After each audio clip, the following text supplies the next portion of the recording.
Martine au cirque. C'est la nuit. Dans son lit, Martine fait un rêve extraordinaire. Elle imagine qu'elle travaille dans un cirque avec des clowns, des chevaux, des éléphants et des lions. Le cirque est plein à craquer. Quand tout le monde est enfin assis, on allume les lumières. Martine s'avance au milieu de la piste. Après avoir salué à droite puis à gauche, elle dit « Mes chers amis, la séance va commencer. Tout d'abord, voici les clowns Pif et Paf.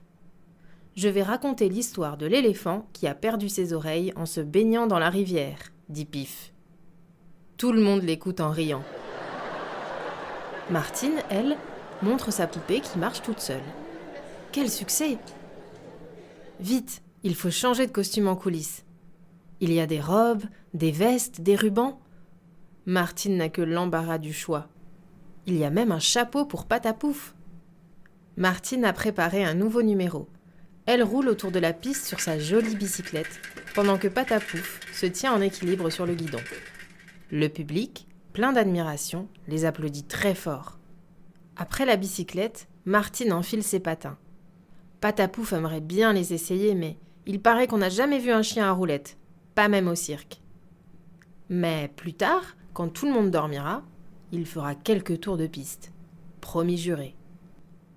Martine sait aussi faire danser les chevaux du cirque, le blanc et le noir.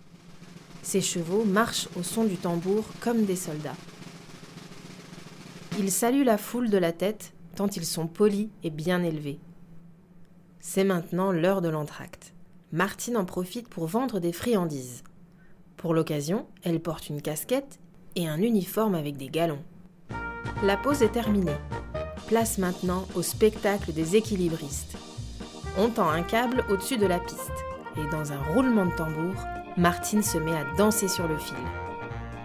Avec ses chaussons blancs et son ombrelle, elle a l'air aussi légère qu'un papillon. Après quoi, Martine accueille Trompette l'éléphant. Trompette a amené son bébé avec elle. Il est si jeune qu'il ne tient pas encore fort bien sur ses pattes. Mais, mesdames, messieurs, voici déjà le numéro suivant. Martine, magicienne.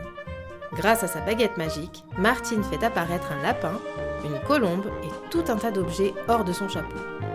Il ne manque que Patapouf. Les clowns Pif et Paf ont changé de costume.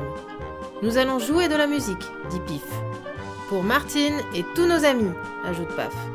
Martine est sous le charme. L'heure tourne et Martine doit maintenant réaliser son dernier numéro.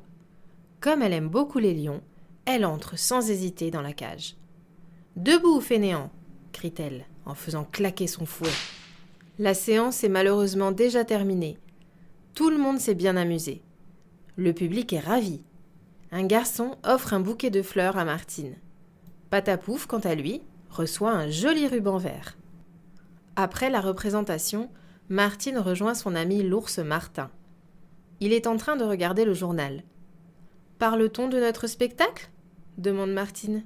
« Hélas, je ne sais pas lire, » répond l'ours. « Un jour, je t'apprendrai l'alphabet et nous ferons le plus beau numéro du monde. » Tout à coup, une sonnerie retentit. Martine se retrouve dans son lit. Quelle belle nuit! Une vraie piste aux étoiles. Si vous avez aimé, n'hésitez pas à vous abonner les petits loups.